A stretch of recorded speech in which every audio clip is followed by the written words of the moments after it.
Hello everyone and welcome back to the channel. My name is Kellen with Apex Archery, and today we do have in for testing one of the more requested bows that I've seen in this year or any previous year. And that is the Sequel 33 ST2 from the folks over at Darton. This bow now coming with a lot of adjustability straight from the manufacturer. Can't wait to get this thing in for testing. Let's get into it.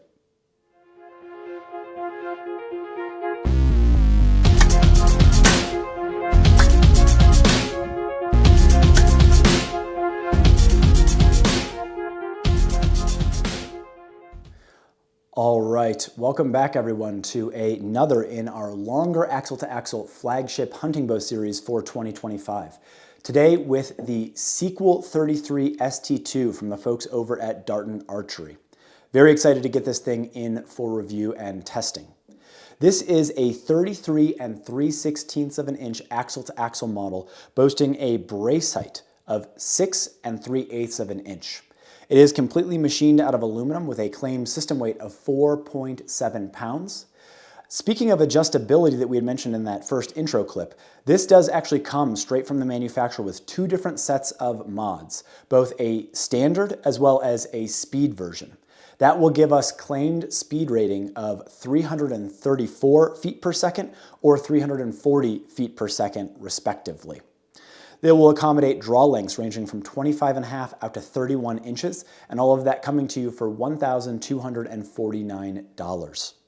Before we get into actually measuring some of the static specifications of this bow and eventually onto shooting performance, I'd be remiss not to stop and give a quick shout out and thank you to the effective sponsor of this channel, and that is Bear Creek Archery in Englewood, Colorado.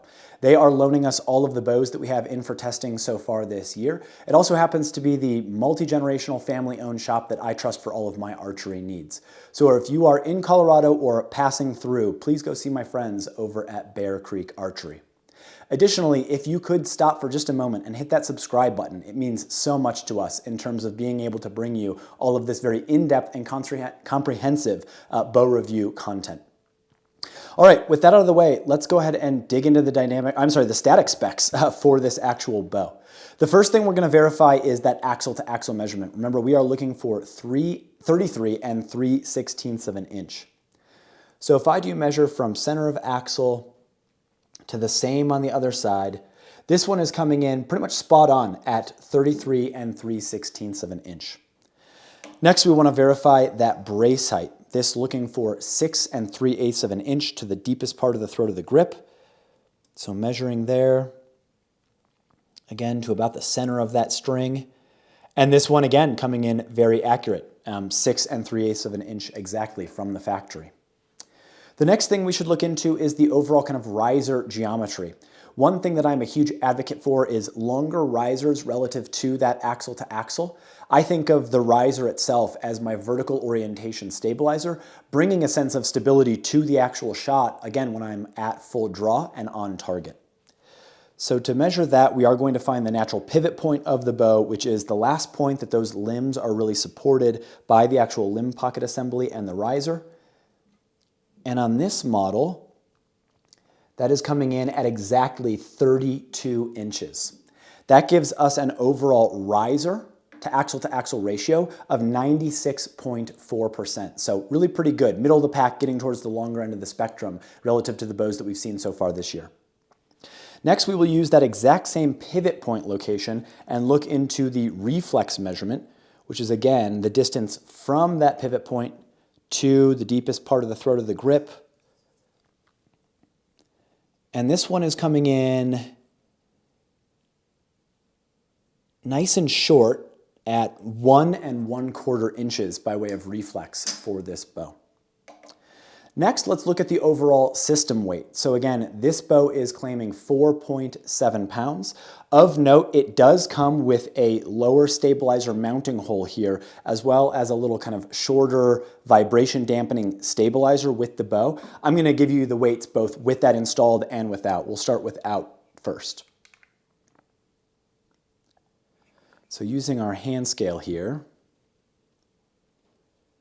this is coming in at exactly 4.90 pounds, 4.90. And now we'll go ahead and install that lower stabilizer.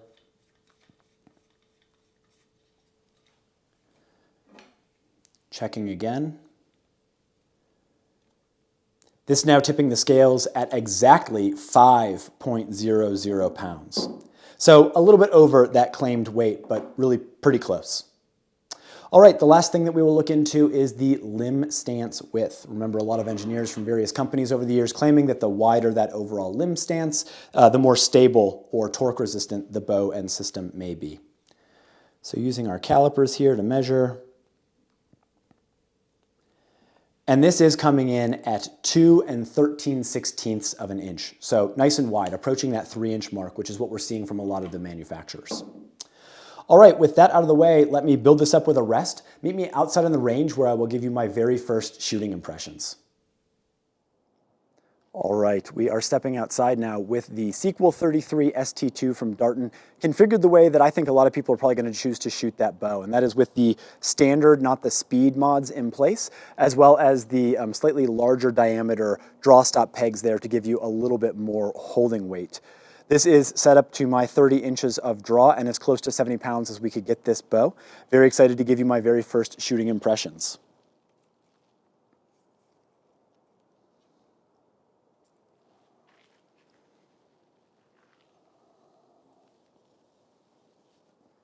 So as we would expect for that kind of cam profile, very smooth to draw, decent string angle, easy to find my reference points here at anchor. Just a little bit of vibration on the shot, but really not too much. No kind of native vibration dampening, no limb dampeners on this particular bow, but we are leaving that little kind of shorter, lower mount stabilizer in place, set again to kill some of that shot on the vibration. A teeny bit of forward hop, but again, nothing too substantial, and I think it's really going to get cleaned up as soon as you begin to actually build up this bow with, you know, all of your various accessories.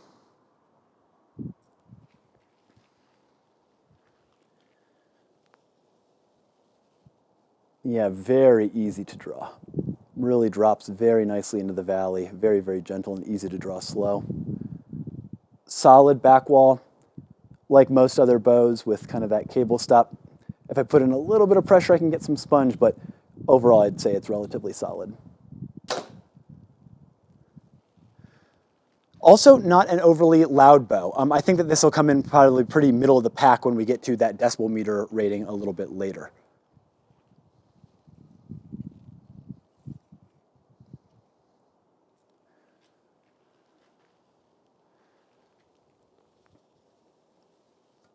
And finally, that grip. Really like the grip profile, very kind of target style. They have a little groove here in the front, which I love, which makes for a nice, repeatable, you know, front finger position with minimal kind of pressure. And yeah, just a little bit of felt shot vibration, but nothing too substantial. All things considered, very good shooter from Darton this year. Let's head back inside, throw this thing on the draw board, and take a look at some of the dynamic specifications. All right, we are back inside, now with that Darton pulled into our full draw position to take a look at some of the dynamic specifications to explain the shooting performance that we're getting out on the range. The first thing that I do like to look into and measure is the actual string to string measurement. That is the last point here, the string is really kind of positively supported in that string channel by the actual cam assembly itself to the same point on the other side. On this particular bow at full draw, we are getting 33 1/8 of an inch. We can use that exact same kind of reference point, so from that vertical line that would be drawn again from that loadout point on the actual cam to come up with what is our dynamic brace height. Remember, some manufacturers are beginning to advertise that by maintaining or even elongating the dynamic brace height relative to the static brace height actually helps us to resist torque when we are at full draw. In this case, as we can see from a lot of limb deflection coming out of the system, we are coming up with a slightly shortened dynamic brace height of 5 5/8 of an inch. The next thing that I like to look into is the updated axle to axle measurement. On this bow, that comes in at 30 5/8 of an inch, giving us a total limb deflection out of this system approaching the upper end of what we typically see at 2 9/16 of an inch. All of that generates our string angle at the back of the bow, which in this case is coming in around 35.3 degrees. Remember, that broader that string angle or the larger that string angle, typically the easier it is to find the various kind of reference points, if it's the tip of your nose or whatever it may be when you are at anchor, and again, on your full draw. Moving to the front of the bow here, let's take a look at the actual draw length. So this does now have those slightly larger diameter draw stop pegs, which is going to result in more holding weight. And in this case, with that slightly larger diameter, it is coming in just a little bit short. We're measuring about 1/8 of an inch short. So the actual draw length, again, with more holding weight on this particular bow, is coming in a little bit closer to 29 7/8. That said, I do think that if you were to use the other pegs that do come kind of standard with the bow and choose to have a little bit less holding weight, I think you'd come in at exactly 30 inches. That gives us a total power stroke of 29 7/8 of an inch. Now let's take a look at the draw force curve, this time with the standard modules installed. As we can see, very, very typical. On this particular bow, we're having trouble getting it to 70 pounds of true peak weight, coming in instead a little bit closer to 69.5 pounds. That said, as you can see, it stacks very, very evenly to about that 25% mark, holds and maintains weight relatively steadily with a slight taper off towards that halfway point, and then lets off quite abruptly there at that 75% mark, making it very comfortable to roll over those cams and actually get into the valley. On this particular bow, again, maxed out as far as that peak weight through that draw force curve, and with the smaller of the two draw stop pegs installed, we were getting an area under the curve of 1,200.1, what we're calling inch pounds, or again, the total work needed to get through that actual power stroke. That resulted in a holding weight of 10.5 pounds, giving us a let-off percentage, again with those smaller diameter pegs, of 84.8%. Now let's switch over to the draw force curve where we have those speed mods installed. As we can see, this makes the bow quite a bit more aggressive. In this case, what we had done is we put the speed mods on, and then we had also gone to what I'm going to actually shoot it with, which is more holding weight, so those larger diameter pegs. That resulted in a total area under the curve of 1,253.6 inch pounds, or again, that work to get through that power stroke. And we're picking up that extra power because it's holding that peak weight or closer to that peak weight, as we can see, well past that 75% mark in the actual stroke itself. With those larger diameter draw stop pegs installed, we're getting a holding weight out of this bow of about 16.7 pounds, giving us close to 76% by way of let-off percentage. All right, with the dynamic specs out of the way, let me build this back to those standard modules. Meet me out on the range where I will give you the speed performance, and then we're going to follow that by reinstalling the speed mods and getting the speed performance, again, with that slightly more aggressive draw force curve. All right, we are stepping outside again with that Sequel 33 ST2 from the folks over at Darton. We are starting with this guy configured probably the way that I would choose to shoot it, which is with the standard mods in place, but with the higher overall holding weight. We do have this set to 30 inches by way of draw, and then it is as close to ATA spec as we can get it. This bow coming in at about 69.5 pounds with those limb bolts fully cranked down. This first arrow is our 350 grain. Let's see what kind of speeds we get.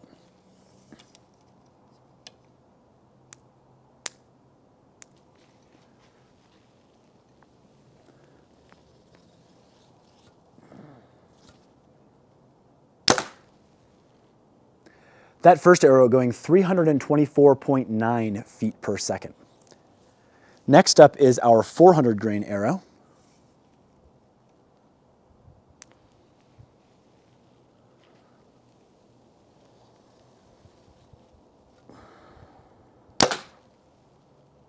That going 303.7 feet per second. And last but not least is our 450 grain arrow.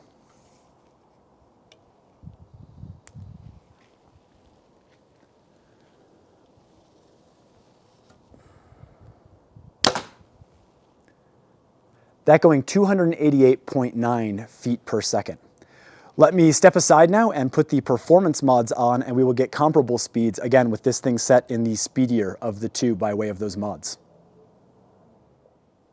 All right, we are stepping back outside now with those performance mods installed on the Darton Sequel 33 ST2. Very excited to run some arrows through this to see what kind of speeds we're getting for all of that extra pull. I'll also talk to you a little bit about what this bow is like to shoot with those performance mods installed. This first arrow is our 350 grain ATA spec.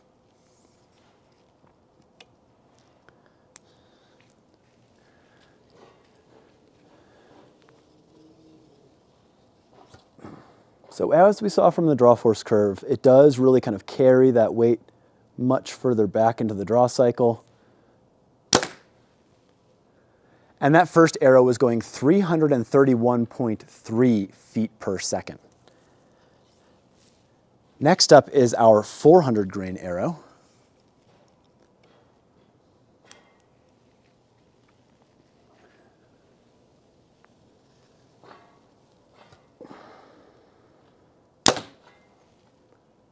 That going 309.1 feet per second. And last but not least is our 450 grain arrow, again getting closer to what we'd expect people to see using in an actual field hunting application.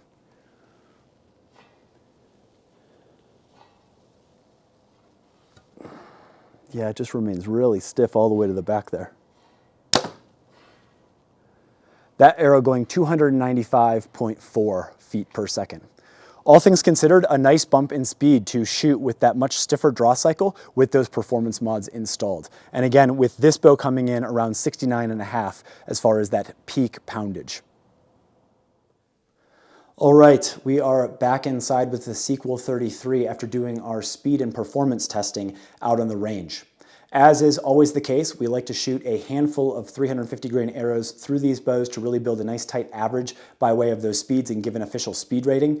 Again, with those standard mods installed and with the 76% let-off draw stop pegs installed for both the standard and the speed, we were getting 324.7 feet per second in standard and 331.0 feet per second with those speed mods installed.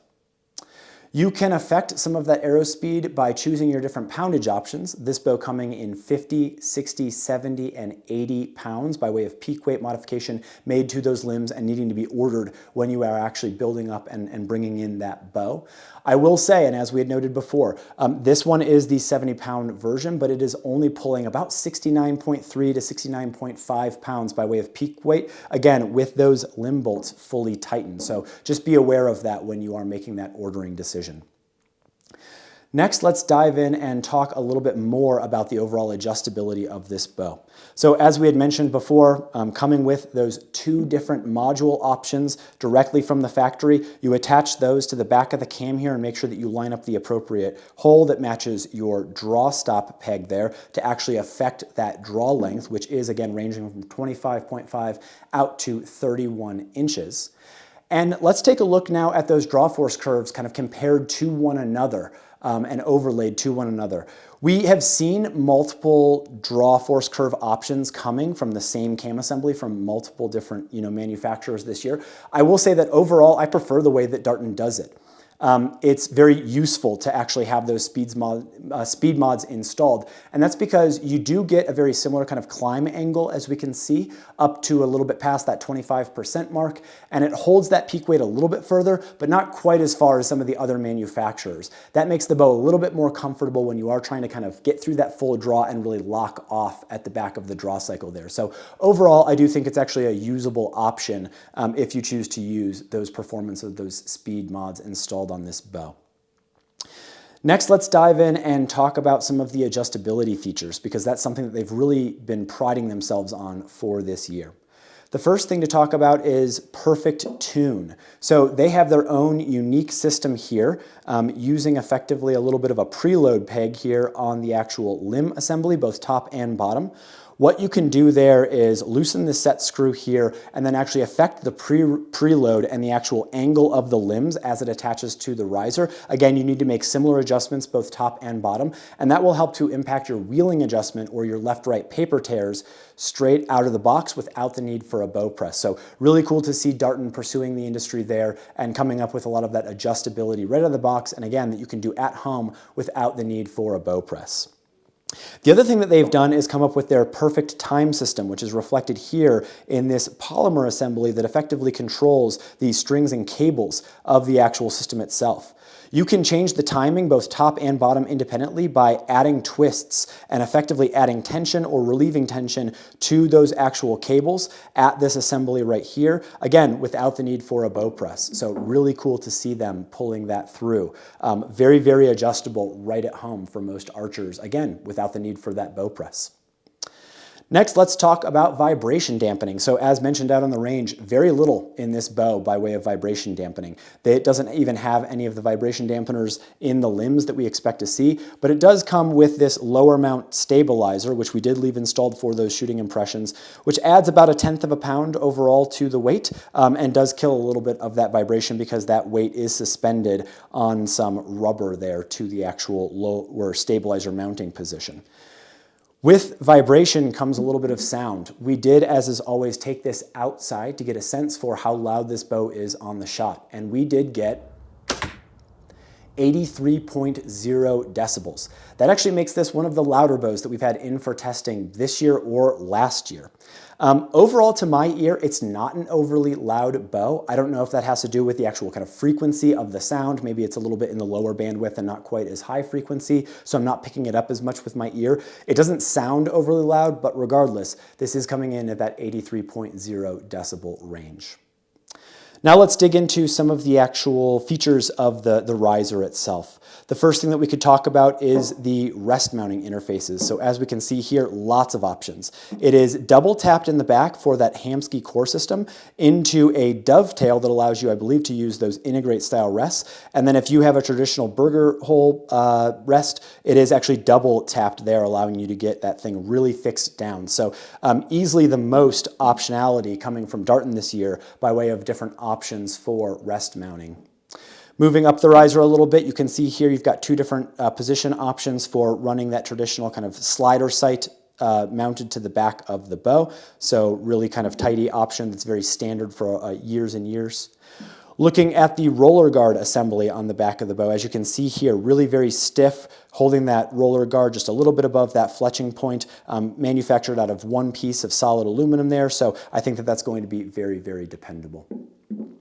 Next, let's talk about the overall grip profile. I actually have to compliment them. I really like this grip. It's incredibly simple. It has a nice flat face on the back, and to me, a very comfortable grip angle, a little bit rounded with nice clean bevels there on the back, so very kind of target style. The back of the thumb rest here is actually very machined and smooth, so it's very, very comfortable to hold. And then one thing that they do that I absolutely love is it does have this little groove here machined into the front. I like that because when I am actually kind of at full draw, it gives me a very repeatable reference point to make sure that my hand is in exactly the same position by way of a little bit of front pressure there on those front fingers.